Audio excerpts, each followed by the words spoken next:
are trying to get into your seductive era. Okay, that's my birthday present from Daniel. Hoping their tickets to Greece. You're welcome. Thanks, honey. Shaving is not a choice. Or another step, I think trans women are men. Feminism is dying. Or maybe it was misconstrued from its very conception all those years ago and is only now falling prey to the negative effects of those misguided beliefs which we harbor. Before I attract a comment section of angry men who believe I'm a misandrist, let me make one thing clear to you people. Aside from the fact that you should definitely subscribe and like this video, I am a feminist, but I'm not a modern feminist, okay? I would classify myself as a third wave feminist. We'll get into that in a second, but in no way am I a misandrist, okay? I fully believe that misandry is not feminism. We should not be fighting for equality at the expense of anyone else because then it is not equality. It's simply hate, and it then becomes a double standard. Look, how did we end up here? So far removed from the goal of equality. In fact, the modern feminism portrayed on social media may actually be doing more harm than good. The feminist movement, right, it's structured into waves. 4 of them, if I'm being exact. The first wave of feminism came in the late 19th, early 20th century, and it was centered on women's suffrage. If you don't know what suffrage is, it's the right for women to vote and for them to have political influence. Well, not quite political influence, you get what I mean. The second wave was spread from the 1960s to the late 1980s, and it saw women including social and legal equalities into what they were fighting for. The third wave, from the 90s to the 2000s, is considered the era wherein feminism was diversified and came to include people of color, those of the queer community, and those who were not part of the majority groups, ergo, cis-het, white women. The fourth wave, we don't like that one too much. I mean, it's not the worst, but kind of is. It began in the early 2010s, and it's currently ongoing at the time of me uploading this, and it is the most convoluted and controversial wave of feminism to date. It uses digital media in order to empower others, which is both a blessing and a curse. And with the ease of access to activism comes those wishing to break and bend the mold of feminism just a little too much, right? When it comes to labeling yourself as a feminist or reviewing feminist subcategories, there are quite a few. Some are valid classifications and some are not so savory. Neoliberal feminism. It kind of sounds like a cult, doesn't it? It's a belief that encourages individuals to act on their own independence and hold firmly onto their autonomy. Sounds fantastic, right? Under that banner, we have choice feminism, which emphasizes women's freedom to make personal choices.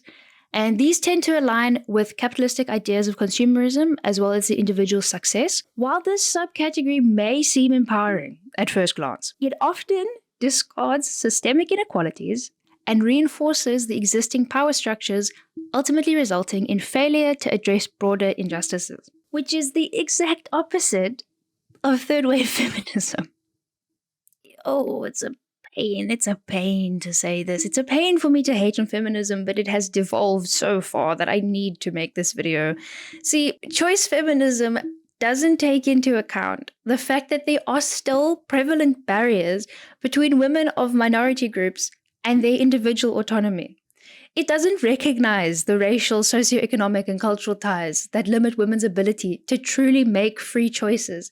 And as such, their individual success can't be based primarily on personal effort and decisions. You can't attribute that to someone who is living in squalor because that is how they've grown up. You can't attribute that to a woman who is forced into a planned marriage because that is her culture. You cannot attribute that belief to a woman who is of color because she does not have the same opportunities as that of a white woman. This is quite common in amongst daily life, but I feel the most popular example I can use is the Lean In movement by Sheryl Sandberg. You see, this is a movement that encouraged women to actively pursue advancements in their career, and it's a pretty damn good example of choice feminism in the workplace. While this does promote individual ambition, it also grossly overlooks the systemic barriers that prevent many women from achieving leadership positions. You can't say that it's not feminism then. You cannot attribute personal success purely to empowerment from others. Sometimes you just don't have the opportunities that other people do. Sometimes it's nature over nurture. It's not clean cut. It's not black and white. The human life is so nuanced that you can't just say it's up to personal drive. This is just the tip of the unequal iceberg of historical issues. Now, there is an entire feminism iceberg, and I was thinking of covering it. However, I want to talk about the negative sides of feminism. Or, let me clarify, the negative sides of modern feminism. Because while the concept seems fantastic, it's not all rainbows and daisies. While choice feminism empowers women to take hold of their autonomy, this is often taken advantage of and ends up devolving into the more commonly known terms, radical feminism and misandry. This isn't always the case. I should make that clear. Choice feminism as a concept isn't inherently bad. It's sort of great concept, bad execution. While it does overlook the larger issues at play, in many cases, it can still be employed as a philosophy when discussing feminism in that of a broader light, and it is justifiable when used in tandem to explain the need for women's autonomy, though nuances need to be recognized in order to combat the use of this idea as a blanket statement. On the more conservative side of feminism, we have reactionary feminism. Let me sit up for this one. Reactionary feminism emphasizes traditional gender roles and heteronormativity. It believes that this is the solution to the socioeconomic challenges that women face. Let that sink in just for a second. Just think about it. Think about it even slightly deeper than surface level. Reactionary feminism believes that traditional gender roles and heteronormativity are the solution to the very problems created by those systems. How does that make sense? Women are given less opportunities due to traditional gender roles, due to heteronormativity. Women are seen as lesser than due to traditional gender roles, due to Do I need to say it again? Do I need to say it again for you guys? Does it need to be said again so that it can sink in? Look, if we stay here and talk about reactionary feminism any longer, this video is going to be 3-4 hours long. So let's just move on a little bit. It's underneath the banner of reactionary feminism that the term trad wife or traditional wife was coined. The phrase emerged in reference to influencers such as Nora Smith, a TikToker known for making cooking videos dubbed with ASMR, and Hannah Nealman of Ballerina Farm on TikTok. I plan on making an entire video dedicated to Hannah Nealman, but that will come later. The term trad wife refers to a woman who believes in traditional gender roles and marriages and has been a concept long before the invention of this neologism. There's nothing wrong with being a traditional wife. Don't get me wrong.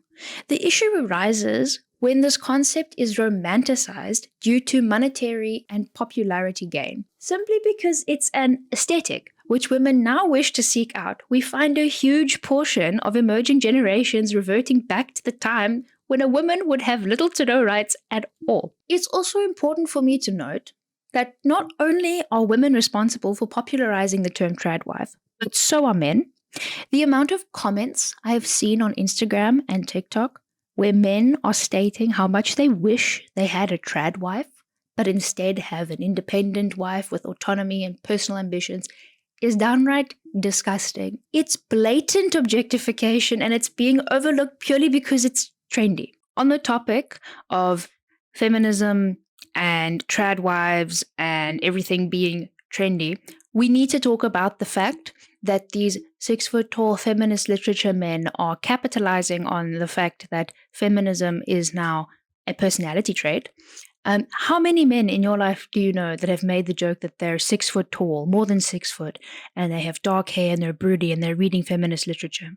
Oh no, I dropped my feminist literature. I understand that it's satire. I'm not saying that it's not funny. It's actually quite funny. I laugh most of the time when I see it. But what we need to remember is this is the gateway to feminism being made into something that is consumerism. This is the gateway to feminism being capitalized on for monetary gain, for popularity. These men aren't necessarily actually feminists. They use it as a personality trait. And in no way am I trying to put down actual male feminists. You guys are great. You're doing a great job.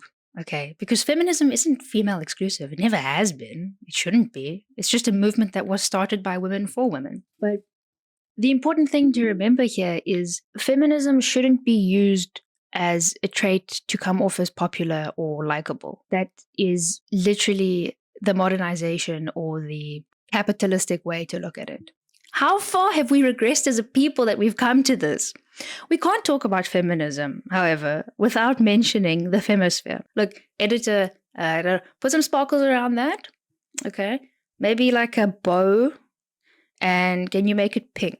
And also make it shiny. And then add like some nice sparkles or something. I don't know. Just make it nice. Yes, ladies. And those of us who sit in between but present as female, we have our own take on the manosphere. Isn't that exciting? For anyone unaware, the manosphere is a misogynistic internet world populated by small-dicked influencers with too much money. Most widely known in said sphere is Andrew Tate. And now it's playing A Pocket Full of Sunshine by Natasha Bedingfield. The manosphere is recognized as an abhorrently toxic space, influencing young men and those who present as such towards the concept of radicalization. But it doesn't stop there, because now it's not just the men, but the women and the children too. The femisphere was a term first used by Dr. Gilly Kay, a feminist media and cultural studies expert working at Loughborough University. Actual doctors and professionals are recognizing the femisphere as a space. That's how you know this shit is about to get real. Within the femisphere, we have femcells, the female equivalent of an incel, an involuntarily celibate man. We have female dating strategies and influences pushing young people to marry rich in order to be happy. We have the so-called pink pill in reference to the manosphere's red pill, ripped directly from the Matrix, might I add. How unoriginal. The implication here being that once you've taken this pill, ergo consumed enough misogynistic and misandrist brain rot to make your eyes water, you will finally be enlightened and the interpersonal relationship game between male and female will begin. Mr. Tate, sir, you should be proud, because it isn't just the femcells and marrying for money influences that inhabit the femisphere. It's the misandrists and the radical feminists too. Modern feminism has fallen prey to the idea of radical feminism and misandry. Feminism as a concept was conceived on the basis that equality should be achieved. How can you tell me that you are fighting for equality when you are actively putting men and males down just to empower other women? That is a double standard. If a man were to do that, you would call it misogyny. If a woman is doing it, you call it feminism. It is not feminism. I'm a feminist at heart, but that doesn't mean that women can't be wrong. That doesn't mean that women are excused. You know that phrase, I support women's rights and wrongs? I do for the most part. But this is a wrong I can't overlook. Misandry is unacceptable. And if you know me in real life, you know that I joke about misandry and hating men every now and then. But in no way would I ever find it acceptable to put a man down and to deprive a man or a male of their rights simply to empower another woman. If you don't know what misandry is, and you've watched this far into the video, I pity you because I've used the word a couple times. Misandry is the counterpart to misogyny. Misogyny would be the hatred or the belittling, the belief that women are inferior to men. Whereas misandry is the opposite of that. So it would be the hate, the belittling, the belief that men are inferior to women. Yes, we are biologically different. That's a fact. I can't argue with biology. That is a thing. We are biologically different. But why should that determine what a man can do and what a woman can do? Traditional gender roles are so disgustingly outdated, right? When we think of what a woman should be, no image should come to mind because there should not be a stereotypical woman. There is no right way to be a woman. I mean, look at this. My head is shaved. I have an army cut right now. Okay, not quite army cut. It's grown out a bit, but I literally have a shaved head. I'm a woman. I'm sitting here. I identify as a woman. I'm biologically a woman, and I've shaved my head. This is considered a quote-unquote masculine haircut, but that is just the base argument of feminism. If we want to talk about radical feminists, we need to acknowledge the fact that I myself am a queer woman. Radical feminism is the most base and inhumane, objectifying, and exclusive way that you can actually be a feminist. Forget about conservative feminism, right? Because conservative feminism at least still focuses on the self, and it doesn't exclude others. which shouldn't. The concept of radical feminism, however, and TERFs, if you don't know what a TERF is, it stands for trans-exclusive radical feminist. Now, the TERF believes that only the rights of a cis-het white woman should be fought for. That's not what feminism is. You can't call yourself a feminist if you're not fighting for the rights of everyone. Feminism is founded on the base of equality. It's not founded on the base of empowering white, straight women. It never was, it never will be. It's not feminism if you're not including everyone in your fight for equality. That is what equality is. This is not equity. This is not pure empowerment by putting others down. It is equality. Exclusive feminism directly undoes what third wave feminism worked for years to do. Third wave feminism, need I remind you, it worked to include women of color. It worked to include queer women. It worked to include women from not such upstanding backgrounds into that fight for justice for women. Okay? Exclusive feminism completely undoes that. Exclusive feminism looks at feminism and says, oh, you're not the way that I want you to be, therefore you can't be part of the fight. That's not feminism. That's hate. That's what it is. It's hate. Okay? And it's trying to empower just the self. It's individualistic. Okay? It's not feminism. I don't know how many times I need to say that, but it's not feminism. And it makes me angry that I even have to call it exclusive feminism because it's not feminism. Okay, if you want a term to refer to feminism that isn't such a blanket statement and that is what feminism actually should be, we can use the term liberal feminism. And look, by no means is liberal feminism perfect. It's not the be-all, end-all of fighting for women's rights. In fact, it's actually failed quite a few times in bringing about equality to the socioeconomic sphere. But just because a belief labels itself as feminist and appears to oppose liberal feminism in an attempt to succeed where liberal feminism has failed doesn't mean it's necessarily good or subsequently feminism at all. In closing, modern feminism is failing young, middle-aged, and older women on the daily. It is encroaching into a space that may soon hinder us as a gender rather than empower us.